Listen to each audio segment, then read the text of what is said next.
Au diable la vertu, vive la comédie humaine, je préfère être une pécheresse joyeuse qu'une presque sainte dépressive. Allez dans la paix du Christ. Et bien voilà, un extrait de ce livre. Au secours, Sainte Rita, avec vous, Amandine Cornet de Saint-Cyr. Bonjour, et bonjour... Myrna Elou, oui, bonjour à toutes et à tous. Ce pourrait être un livre pour nos jeudis, un livre spirituel ou religieux, mais c'est aussi un ouvrage littéraire, le récit d'une pérégrination au secours Saint-Rita. Saint-Rita, les premières lignes sont absolument épatantes. Écoutez plutôt. On va tous mourir, ça on le savait déjà, mais là ça se précise. Guerre, surpopulation, réchauffement climatique. Pour sauver la planète, ou du moins ce qu'il en reste, il faudrait traverser l'Atlantique à la rame, se nourrir de sauterelles et s'habiller chez Emmaüs. Sainte Rita, la grande sainte des causes désespérées. Je préfère en rire qu'en pleurer. Hein. Oui, J'adore cette phrase qui n'est pas de moi, l'humour et la politesse du désespoir. Oui. Mais c'est aussi avec le désespoir que tout commence finalement. Et donc, j'avais envie de partager un message d'espoir avec tous. Alors, on l'a faite le 22 mai. Oui. Et vous racontez un pèlerinage, une envolée et un retour dans le quotidien. Un chemin spirituel que j'ai commencé en fait il y a presque 25 ans. Mm-hmm. Mais je parle du pèlerinage que j'ai fait il y a 5 ans, à la suite de violentes douleurs dans la cavité abdominale. Et à cette occasion, je suis allée voir Sainte Rita à Cascia. Dans sa région d'origine, en Ombrie, oui. En Italie. Myrna Elou. Alors, dans ce livre, c'est un ton plein d'humour qu'on découvre et d'irrévérence aussi. C'est vraiment pas du tout un texte pour Grenouille de bénitier. Au contraire, je l'ai trouvé assez ancré dans notre époque, assez concret. Et je voulais vous demander, Amandine, quand avez-vous rencontré Sainte Rita pour la première fois ? Alors, la première fois, c'est ma maman qui m'a fait rencontrer Sainte Rita. Je pense qu'elle devait considérer que j'étais un cas désespéré. Parce que j'ai écrit un premier roman qui s'appelle Bonne à rien, où elle me disait souvent... C'est autobiographique ? Je ne répondrai pas à cette question. Mais donc, elle m'a emmenée à Saint-Augustin, à l'église Saint-Augustin, Oui. À Paris, dans le 8e. Et elle m'a posée devant la sainte et elle m'a dit « Vas-y, dis ce que tu veux pour toi, pour ta vie. » Et j'étais très perdue à ce moment-là, parce que j'étais vraiment... J'éprouvais un mal-être assez profond. Je me sentais mal dans l'incarnation. Et je me suis dit, si j'ai encore 50 ans à vivre, qu'est-ce que je vais faire de ces 50 prochaines années ? Et donc à ce moment-là, j'ai demandé à la Sainte, aide-moi à trouver ma voie. Et elle m'a exaucée au-delà de mes espérances, puisque aujourd'hui, dans mon second pèlerinage, je lui ai demandé d'être son ambassadrice. Donc aujourd'hui, ce chemin, elle m'a accompagnée tout le long de ce chemin jusqu'à aujourd'hui. J'estime que je suis au point d'intersection de ma vie où la verticalité rejoint l'horizontalité. Et je suis dans ce moment-là, précisément. Merveilleux. C'est merveilleux. Vous êtes dans l'instant et non pas dans l'instant. Pour vous citer. Dans l'instinct, on essaie tous un peu de le reléguer. Non, dans l'instant, pas dans l'insta. Ah oui, pardon, l'insta, excusez-moi, Oui, je prends à l'instinct, j'ai compris. Ça, c'est pour oui, vous, tout citer, à fait, hein. pour me citer. Ah bah, alors, en plus, alors, ce qui est dingue, c'est la popularité de Sainte Rita.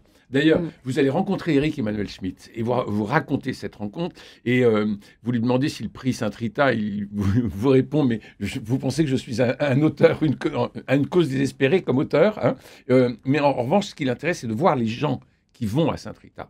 Pourquoi on va à Sainte Rita ? Et alors vous dites ici, il est venu Marie Laforêt, Amanda Lear, Mireille Mathieu, Didier Van Kovlart, Yves Klein, Raymond Barre, Mylène de Mongeau, Claudine Augier, la fameuse James Bond Girl, Grace Kelly.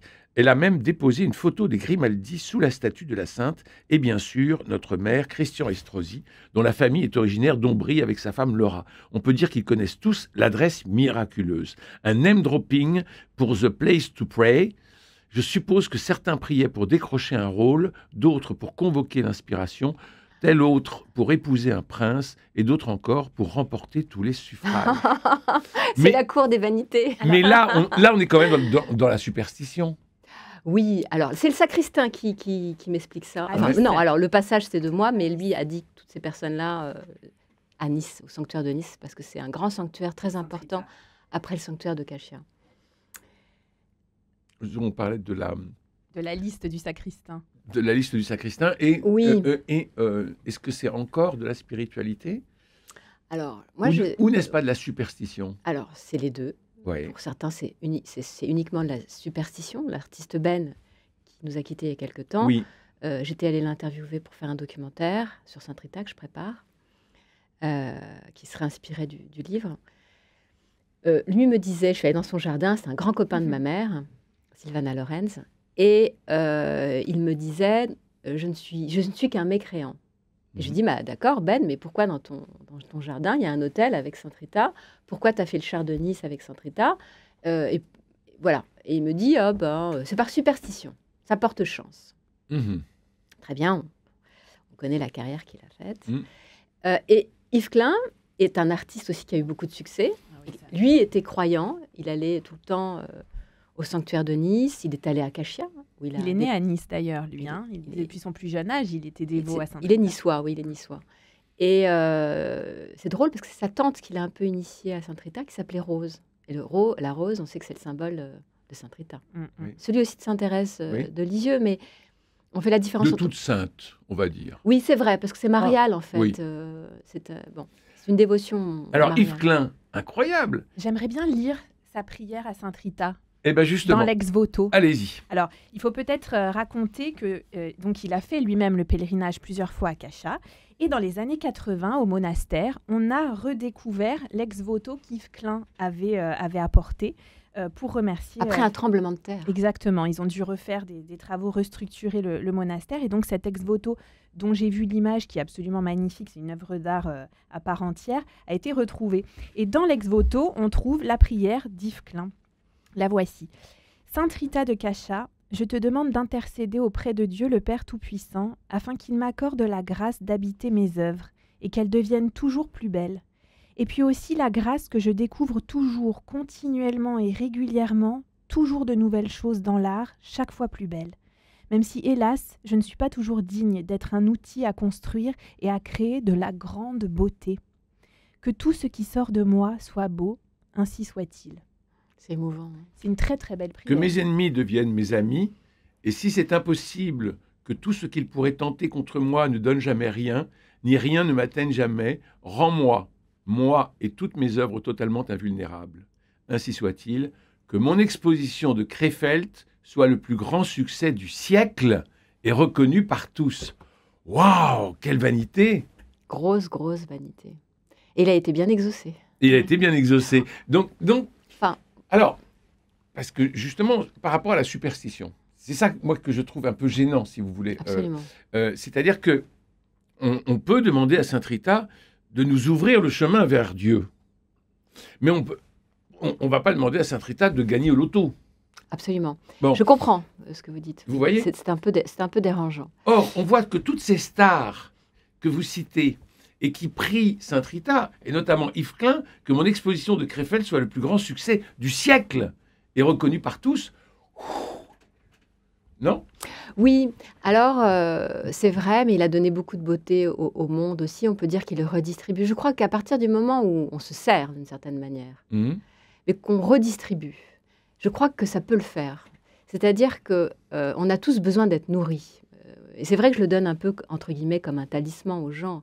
C'est-à-dire qu'il y a eu beaucoup de femmes autour de moi sur ces 25 ans. J'ai partagé Sainte Rita pas aujourd'hui seulement. Ça fait 25 ans que je partage Sainte Rita avec les gens. Des femmes qui n'ont pas d'enfants, des femmes qui n'ont pas de mari, des femmes... Je les ai souvent accompagnées. Par exemple, à Saint-Augustin, maintenant, j'ai quasiment une délégation. On me demande d'aller prier à l'église pour aider les gens. Ce que je fais volontiers parce que... Bon, mais il y a Saint-Germain-des-Prés aussi. Il y a Saint-Germain, mais moi, je vais à Saint-Augustin parce qu'il me semble que... Elle est mieux à Saint-Augustin? Je ne sais pas, j'ai l'impression qu'elle est mieux. Mais il me semble, en tout cas. Mais ce que je veux dire, c'est que c'est vrai ce que vous dites. Mais si on veut rendre les choses positives, parce qu'il y a toujours du positif en chaque chose, c'est que ces gens-là qui ont été nourris, souvent, mais pas toujours, ils rendent, ils redistribuent. Ils redistribuent de la beauté, comme Yves Klein, que ce soit à travers l'art, que ce soit à travers la musique, que ce soit à travers... Bon. Mais je crois aussi que, et ces femmes qui n'ont pas eu d'enfants, qui n'avaient pas d'enfants, qui en ont eu, ou qui n'avaient pas d'hommes et qui en ont eu, je crois quand même que ça donne un épanouissement où après, peut-être, on est plus disposé à donner à l'autre. Moi aussi, j'ai eu et je redonne aujourd'hui ce que j'ai eu. Je le partage avec tout le monde parce que je pourrais le garder pour moi. Un peu, on pourrait faire une comparaison un peu avec l'anneau de Gollum, quoi. Je le prends, je m'en C'est vais, mon précieux. c'est mon précieux. Il y a des gens qui font ça, c'est vrai. Et c'est très malheureux, parce qu'il y a dans la Bible, il est dit que retourne dans ta maison et raconte ce que Dieu a Oui. fait. Et je trouve que c'est très important, même si c'est des choses futiles, même si c'est pour être... mais c'est jamais vraiment futile d'être heureux en amour. C'est jamais vraiment futile de réaliser et d'accomplir sa destinée. Ce sont des choses fondamentales pour chacun de nous, et quelle qu'elle soit. Et je crois qu'on porte en nous déjà notre histoire, parce que ce qu'on veut, c'est peut-être ce qu'on a déjà vécu et ce vers quoi on va. Ce que dit Amanda Lear, que vous citez, cela me donne le courage de continuer, de lutter, de tenir le coup face aux épreuves. À l'inverse, d'autres semblent se reconnaître dans mon admiration pour Sainte Rita, la sainte des petites gens. Je vais parfois à l'église de Pigalle, où les filles qui font le trottoir y prient elles aussi. Alors oui, il y a eu une très belle histoire d'ailleurs d'une prostituée qui s'appelait Marie-Paul, et qui était souvent à l'église de la Trinité à Paris. Et elle reposait ses pieds à l'église au moment de l'adoration du Saint-Sacrement. Et puis, il y avait une personne qui a dit « Bon, je dois m'en aller, est-ce que vous pouvez vous en occuper le temps que... » Donc, elle a adoré, ouais, elle s'en est occupée. Et ça a opéré une transformation en elle, spirituelle. Et à ce moment-là, elle a fait tout un chemin. Et elle s'est retirée, elle a arrêté d'être prostituée pour devenir bénévole, pour aider les autres, pour... vous voyez, se rapprocher de Sainte Rita, comme je dis souvent, c'est la première marche pour monter l'escalier vers Dieu. Au début, on va un peu séduire, entre guillemets. C'est vrai que séduire, c'est le mal, mais on va peut-être un peu séduire en disant, voilà, ce que tu peux avoir pour toi-même et pour ton bonheur, et pour qu'une partie de toi s'ouvre, se développe, s'épanouisse, pour après que tu puisses donner de nouveau aux autres. Et ça, c'est très important. C'est ce que je voudrais dire aussi aux gens. C'est que j'ai une amie qui s'occupe d'une association qui s'appelle Un petit bagage d'amour. C'est joli. C'est très joli. Et je l'ai regardée sur Facebook et je me disais, waouh, ce qu'elle fait, c'est génial, elle aide les autres. Moi, j'ai rien fait pour les autres. Et Est-ce Camille? Oui, c'est Camille. C'est juste qu'il vous faut trouver votre façon de donner, en fait. C'est juste voilà, c'est ça. C'est votre façon de donner. Et voilà, donc moi, je ne savais pas remplir les sacs avec les vêtements. Au bout d'un moment, ça, c'est pas que je ne savais pas, c'est que ça m'emmerdait. Voilà, tout simplement. C'était pas Et je votre lui ai dit, appel. Camille, écoute, ça va pas, je vais pas pouvoir le faire. Je suis désolée, je me sens nulle et minable, mais je te fais un chèque et je me retire de ce business, entre guillemets. Et donc, voilà, elle m'a dit ces mots, mais ces mots, ça a été une graine dans mon esprit. C'est-à-dire, je me suis dit, bon, qu'est-ce que je sais faire? Qu'est-ce que je peux faire? Bah, je sais écrire. Voilà. Je vais parler comme ça. Je vais parler comme ça. Myrna Alors, Elou. Moi, j'ai été touchée parce que vous parlez donc de ce pèlerinage à Cacha et vous parlez surtout des rencontres que vous faites durant ce pèlerinage parce que vous croisez énormément de personnalités différentes. La Christiane. Il y a les personnes qui viennent parce qu'elles veulent prier pour un miracle dans leur vie, des personnes qui viennent pour prier pour un membre de leur famille, un proche, quelqu'un qu'elles aiment, des personnes qui viennent rendre grâce aussi parce qu'elles ont été exaucées. Et puis, il y a même le simple tourisme des retraités qui ont du temps et qui se retrouvent là, on a l'impression un petit peu par hasard. Donc là, j'ai beaucoup ri parce que j'ai du mal à croire ce dernier point. Oui, j'y ai pas cru non plus. Mais je voulais vous demander quelle rencontre vous a particulièrement marqué durant ce pèlerinage? Eh bien, bon, c'est un peu triste, mais en même temps, c'est plein d'espoir. C'était durant ce pèlerinage, il y avait deux femmes. Et ces deux femmes avaient perdu leur fils. Alors, bon, il y en avait une qui était manifestement dans la joie, pas d'avoir perdu son fils, mais dans la joie quand même. Elle avait plein d'enfants, elle était croyante, elle était dans l'acceptation de cette épreuve-là.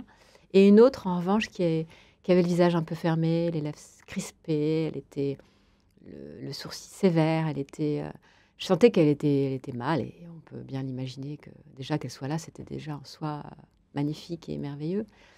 Et puis au fil des jours, j'ai vu son visage s'ouvrir. Bien sûr, parce que Rita, elle a perdu ses deux fils, donc elle était la sainte idéale pour elle. Et c'était très, très touchant de la voir s'ouvrir à ça. Après, il y avait des choses plus spectaculaires. Une femme qui m'a raconté qu'elle avait une tumeur au cerveau, qu'elle avait une guérison spontanée, ou des choses très, très, très extraordinaires. Mais après... Voilà, c'était des gens qui étaient heureux d'être là, reconnaissants ou en attente. Et je crois que la puissance du pèlerinage est quand même à nul autre pareil. parce C'est le que mouvement intérieur quand même, vers une il se élévation. passe quelque chose de plus puissant, parce que c'est vrai qu'avant de me rendre à Kashia, j'avais fait des neuvaines un peu dans mon coin, et je trouvais que ça bougeait pas des masses. Je me suis dit, oh là là, non, allez, Ça ne suffit pas. en route. Et donc, après, c'est vrai que ça a été quand même un booster quelque part. Ombrie la Sainte, Terra dei Santi, comme on l'appelle ici. À Hawaï, on est surfeur, à Paris, Rastignac, et en Ombrie, saint. On ressent bien que la vie de Sainte-Rita a été marquée par la rigueur de cet environnement. L'austérité du village rappelle aux pèlerins que la sainteté ne réside pas dans les apparences. C'est beau. C'est vrai Alors que elle meurt à l'âge de 76 ans, le 22 mai 1457, il faut un peu qu'on la resitue dans l'histoire. Elle a été mariée, Oui. elle a été mère de famille, et elle va finir nonne. Racontez. en fait, elle ne finit pas. En Non. fait, elle a toujours voulu. Oui, absolument. Et Elle a c'est- été mariée De force, parce presque. que, voilà, à l'époque, c'était son père qui a choisi pour elle. Elle a toujours voulu. Elle a eu beaucoup de mal à entrer au couvent. D'ailleurs, à ce sujet, on sait que 3 saints sont très importants pour elle. Elle les affectionne particulièrement parce que c'est grâce à eux qu'elle est entrée au couvent finalement. À l'époque, on n'acceptait pas les femmes qui n'étaient pas vierges au couvent. Donc, c'était quand même quelque chose de Non, pas difficile. forcément. C'était pas vraiment le vrai. Pardon. C'était pas le vrai débat. Enfin, c'était un prétexte, c'était une excuse, mais c'était pas Par vraiment. rapport à la haine entre les deux familles. C'était également, surtout la dans haine. dans le Oui, parce village. que alors, le mari était violent. Oui. Il Alors, la bat. il a nourri. Non, on va dire que selon la biographie de Cavallucci, qui était un peu plus soft que. Et après, ça a été repris par d'autres biographes. Il y a une sorte de légende cruelle qui a un peu été montée En mayonnaise. en mayonnaise. Mm. Donc voilà. Mais en fait, peut-être qu'il n'était pas si violent que ça en réalité dans l'histoire. Il était plus jeune qu'elle. Non, pas vraiment, je Non. crois. Non, ils se sont mariés très jeunes, Mm. à 14 ans. Donc c'était parce que elle avait des parents. C'est une fille de vieux, Rita. C'est un peu similaire à ces histoires de la Bible avec Sarah, Abraham. Bon, il y a toujours ces histoires de femmes qui ne peuvent pas enfanter parce qu'elle est arrivée à l'âge où elle peut plus. L'homme n'est pas beaucoup plus jeune. Et voilà, donc elle est enfant de vieux. Et ses parents, qui étaient des braves gens, qui étaient des pacificateurs, en fait. C'était déjà dans l'ADN de Rita d'être pacificateur. Donc elle a vécu, elle a suivi un peu l'exemple de ses parents en réconciliant, parce que c'était l'époque de la vendetta. Donc, Eh oui. la moindre chose, un regard, et ça y est, on était déjà dans le tombeau. Donc elle a suivi les pas finalement de ses parents. Ils ont voulu la marier parce qu'à l'époque, il n'y a pas la sécurité sociale, il n'y a pas le gouvernement, il n'y a rien. Donc le seul rempart, c'est la famille. Mm. Et puis, elle s'est mariée avec cet homme qui était un peu plus important socialement parlant qu'elle. Et finalement, elle a prié pour adoucir son cœur. Et ce qu'elle est parvenue à faire, et lui, ils ont eu finalement 18 ans de vie conjugale heureuse. Et ils ont eu leurs 2 fils qui sont morts assez jeunes. Et alors lui, il meurt. Lui a été assassiné. En fait, Voilà. parce que un soir, comme ça, il s'est fait attraper dans un coin. Alors, on ne sait pas si c'est pour des affaires politiques ou Règlement de compte. des règlements de compte. Et elle, la veuve, va aller dans toutes les maisons pour essayer de réconcilier tout le monde. Alors, elle veut... Bon, elle a ses 2 fils et elle prie le Seigneur pour pas qu'il... Parce qu'eux, ils sont un peu le sang chaud Eux, comme ils leur veulent père. se venger Ils veulent se de venger. l'assassinat Bien sûr. de leur père. Donc, elle prie le Seigneur pour que ça n'arrive pas et le Seigneur les reprend. Donc, elle va perdre ses 2 fils. On peut penser que c'est la peste, mais on ne sait pas vraiment, mais ça peut être ça. Parce qu'il y a plusieurs versions dans l'histoire, plusieurs dates. Mhm. On dit qu'elle est morte en 1457, et finalement elle serait morte en 1447. Enfin, tout ça est encore un peu... Il y a une petite nébuleuse autour de Mhm. ça. Et puis, Elle veut entrer au couvent, donc. elle veut entrer au couvent, mais il y a une parente de son mari qui serait à l'intérieur et qui serait un peu contre. Alors, il y a plusieurs versions là-dessus aussi, bon, on va dire celle-là. Et puis, finalement, elle va réconcilier les familles pour pouvoir entrer au monastère. Et les 3 saints, Saint-Augustin, parce qu'elle est une religieuse augustinienne, Sainte Rita. Elle suit la règle de Saint-Augustin.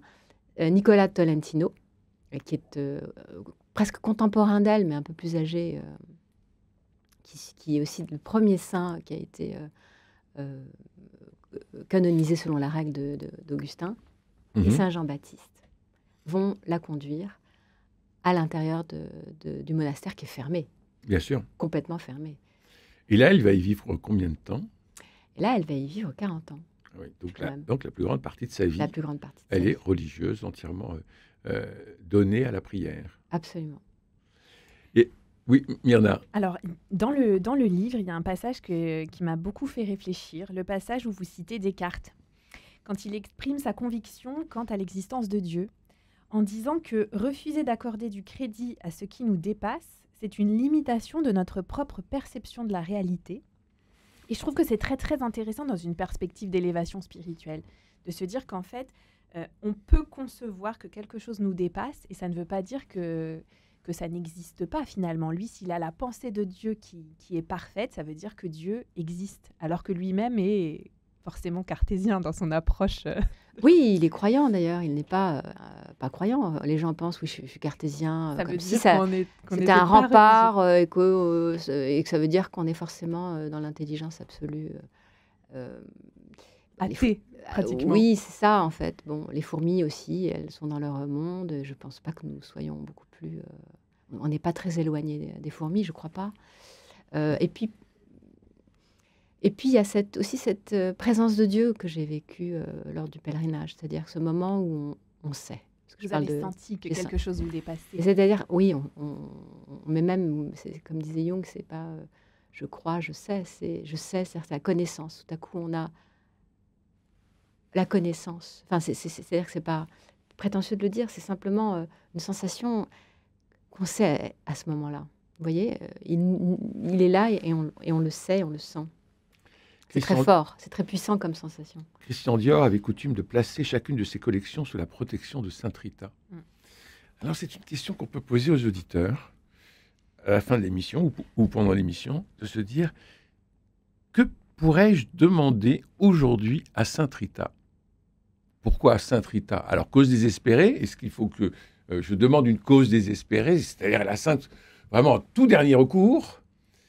Mais prenons un petit moment de réflexion pendant cette journée en se disant, eh ben, si je devais demander quelque chose à Sainte Rita, qu'est-ce que je demanderais? Une seule chose. C'est quand même assez compliqué, non?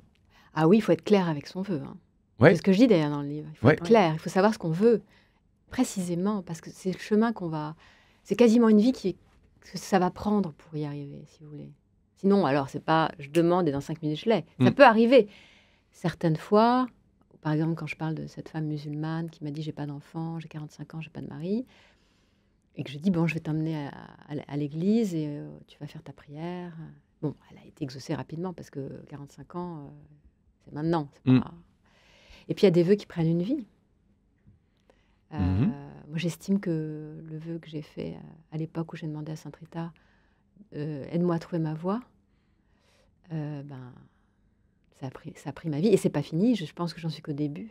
Je suis qu'au début de ce chemin avec elle. Enfin, au début, non, mais il va encore se passer beaucoup de choses sur ce chemin de spiritualité.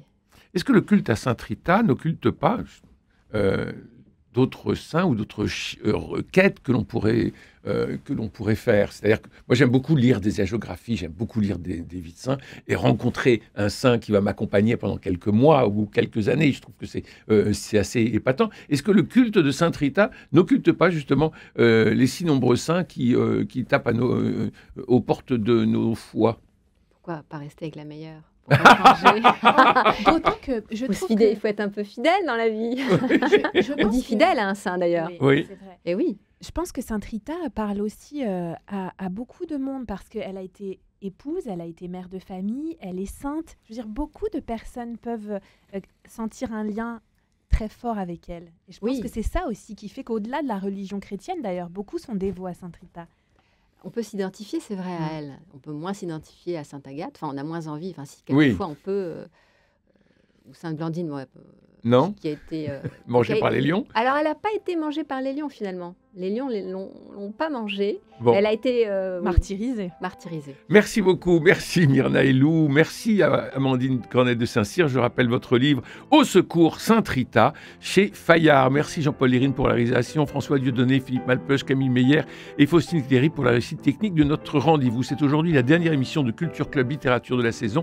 J'aimerais remercier du fond du cœur tous les éditeurs qui m'ont aidé à travers leurs attachés de presse, notamment à lire, choisir et recevoir les auteurs et les meilleurs. Merci à vous tous pour votre fidélité. Bel été, prenez soin de vous et des autres et je vous embrasse.